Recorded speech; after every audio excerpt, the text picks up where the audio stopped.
హరి ఓం వీక్షకులారా, ఇప్పుడు నేను ఒక ముఖ్యమైన గూఢచర్య అంశాన్ని మీతో పంచుకుంటానండి. అది మీకు డే టు డే ఈ క్షణం కూడా మీకు అది అప్లికబుల్. నేను ఎక్స్ప్లెయిన్ చేసే ప్రయత్నం చేస్తాను. నేను 2008లో కూప్స్ ఆన్ ది వరల్డ్ బ్లాగ్ ఒకేసారి క్రిస్మస్ గిఫ్ట్గా దాదాపు ప్రతి క్రిస్మస్కి సిఐఏతో కూడిన నకిలీ కణిక గూఢచర్య వలయానికి మేము గిఫ్ట్ ఇవ్వడం ఒక రివాజు. ఒకసారి సద్దాం హుస్సేన్ని వేసేయడం లాగా అలాంటివి చాలా ఉన్నాయి. ఇప్పుడు అది వేరే అంశం కాబట్టి నేను దాని జోలికి వెళ్ళడం లేదు.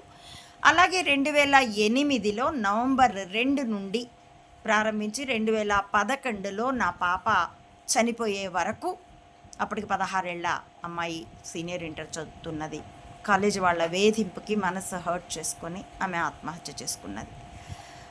అప్పటి వరకు నేను బ్లాగ్ రాశామండి. తదుపరి 2 నెలల కల్లా పాప ఎడబాటును తట్టుకోలేక నేను నా భర్త కూడా ఆత్మహత్య ప్రయత్నం చేశాం. ఆయన వెళ్ళిపోయినాడు ఈశ్వరుడు అనుమతించి. నా కర్మఫలం ఉండి నేను ఇంకా ఈ దేహానికి చిక్కుబడిపోయాను. ఈ నేపథ్యంలో అమ్మఒడి ఆ నిరాశకి నేను కొన్ని నెలలు ఎర్రగడ్డ ఆసుపత్రిలో కూడా ఉన్నాను. పిచ్చేం లేదు, కన్నబిడ్డ చచ్చిపోతే మోరెత్తి వీధి కుక్క కూడా ఏడుస్తుంది. అలాగే కన్న తల్లిని కన్న పేగుకి ఏడిస్తే దాన్ని పిచ్చని స్టాంప్ కొట్టి ఈ నకిలీ కణికల వాళ్ళకి నేను చెప్పిందంతా అబద్ధము, ఈమె పిచ్చిది అనాలని వాళ్ళ ప్రయత్నం. అందులో ఉన్న కిటుకు కూడా నేను మీకు చెప్తాను, ఇదే వీడియోలో చెప్తాను. ఆ రీత్యా తర్వాత కూడా ఆ డిప్రెషన్కి నేను 2011 నుండి దాదాపుగా 2017 వరకు కోలుకోలేదండి. 2013లో సన్యాసం తీసుకున్నా కూడాను ఓంకారం జపిస్తూను 2 కోట్లు జపించాను. అలాగే తీరిక సమయం నాకు టైపింగ్ రాదు, ల్యాప్టాప్ని అంటే కంప్యూటర్ని ఆపరేట్ చేయడం రాదు, నేర్చుకునే ప్రయత్నం చేస్తూ ఉన్నా కూడాను నా మీద జరిగిన స్లో పాయిజన్కి, నేను తిన్న దెబ్బకి కూడాను తట్టుకోలేక మెదడు సామర్థ్యం కూడా, నైరాశ్యంలో డిప్రెషన్లో ఉన్నప్పుడు మన ఎబిలిటీస్ తగ్గుతాయి కదండి, అలా గడిపాను. దీంట్లో ఏంటంటే 2017 నాటికి మళ్ళీ రీఛార్జ్ అయ్యాను. మెల్లిగా ఇక్కడ కాంవారం వచ్చాను. నా యువ శిష్యుల సహాయ సహకారాలతో మళ్ళీ ల్యాప్టాప్ని టైపింగ్ అసలు మొదలుపెట్టి నేర్చుకోవాల్సి వచ్చింది నేను. అవన్నీ చేస్తూ అప్పటికి మధ్యలో ఒక 6 ఏళ్ళు బ్లాగ్ 2011 నుండి 2017 వరకు తెరవకపోయేసరికి అది జామ్ అయిపోయింది, ఓపెన్ అవ్వలేదు. నేను పడిన శ్రమ పోయింది అనుకొని, సరే ఇక నిష్కామ కర్మయోగం అన్నప్పుడు పోయింది ఫలితం, శరీరం పడిపోయినప్పుడైనా పోతుంది కదా అనుకొని మళ్ళీ ఫేస్బుక్ పేజీ ఓపెన్ చేసుకొని మళ్ళీ రాయడం, అప్పటికి వీడియోలు చేయడం తెలియదు, రాయడం, ఇట్లా ప్రయత్నాలు ప్రారంభించాను. 2018లో సడన్గా నా బ్లాగ్ లింకులు ఓపెన్ అయినాయి. చాలా ఆశ్చర్యపోయాను. తదుపరి ఒక 2020లోనో 2021లోనో మా కమ్యూనిటీకి అగెనెస్ట్ మీ బ్లాగ్ లింకులు కాబట్టి నిషిద్ధం అని జుకర్ బాబు నాకు మెసేజ్ పెట్టాడు. ఆ లింక్ ఉన్న పోస్టులన్నీ రేజ్ అయిపోయినాయి. తదుపరి నేనేమైనా లింక్ అప్డేట్ చేస్తే అవ్వలేదు. దాంతో నేను డ్రైవ్లో లింకులు పెట్టాను, అయినా కూడా అవి చాలామందికి ఉపకరించలేదు. తర్వాత సడన్గా మళ్ళీ 2022లోనో ఎప్పుడో హఠాత్తుగా, మరి అది వాడు ఎప్పుడు తీసాడో నాకు తెలియదు, అవి అప్లోడ్ అవుతూ ఉన్నాయి. సరే అని నేను మళ్ళీ పని చేసుకుంటూ పోయాను. పోతే మా పిల్లలు నాకేం సలహా ఇచ్చారంటే, మాతాజీ అమ్మ మీరు పాతది దాన్ని మళ్ళీ మీరు జస్ట్ మేము చూసినట్టే మీరు ఆ బ్లాగుని చూస్తున్నారు, బీయింగ్ రైటర్ మీకు దాని మీద ఇది ఉంటుంది కదా, అధికారం ఉంటుంది కదా అని అంటే, మీరు మైక్రోసాఫ్ట్కి అదే వీళ్ళకి లెటర్ రాయండి అంటే నేను చాలా మెయిల్స్ పెట్టాను.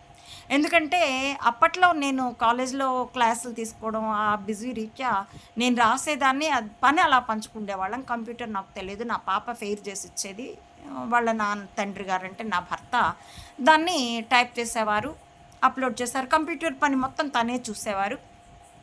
తన మెయిల్కి లెనిన్ బి ఎడ్లా అన్న మెయిల్కి తన ఇది లెనిన్ బాబు ఆయన పేరు, అది చూసి మీరు మరేదేమో అని అనుకోకండి, నా ఈ దేహం రెడ్డి కులంలో పుట్టింది, గుంటూరు, మా వారు కమ్మ కులంలో పుట్టారు, గుంటూరులో మా మామగారు చాలా ప్రసిద్ధ కమ్యూనిస్ట్.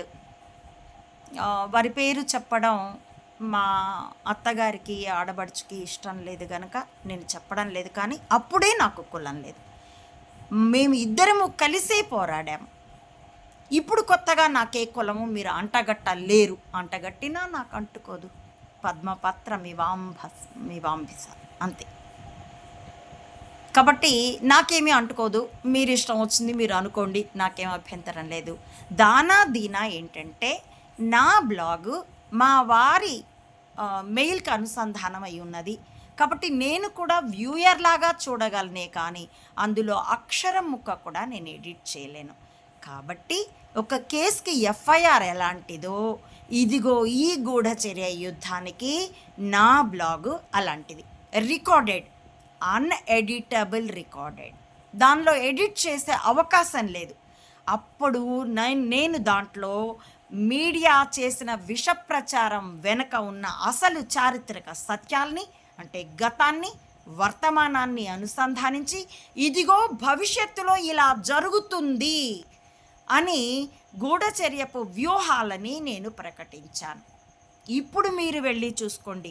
రాష్ట్రం ఏదైనా సామాన్యుడు బాగుపడేనాతో సహా జగన్ శిబిరానికి కాంగ్రెస్ అధిష్టానానికి మధ్య అంతర్లీన పోరు సహా సమస్తము ఆనాటి వర్తమానం అంటే ఇప్పటికి గతం, ఇప్పటి వర్తమానం అంటే ఆనాటికి భవిష్యత్తు మీకు చాలా క్లియర్గా ఉంటుంది. చాలామంది అమ్మ ఇటీవల వచ్చి చూస్తుంటే మాకు అనాగోనా తెలియట్లేదు, ఆ డ్రామోజీకి మీకు వైరం ఏమిటి?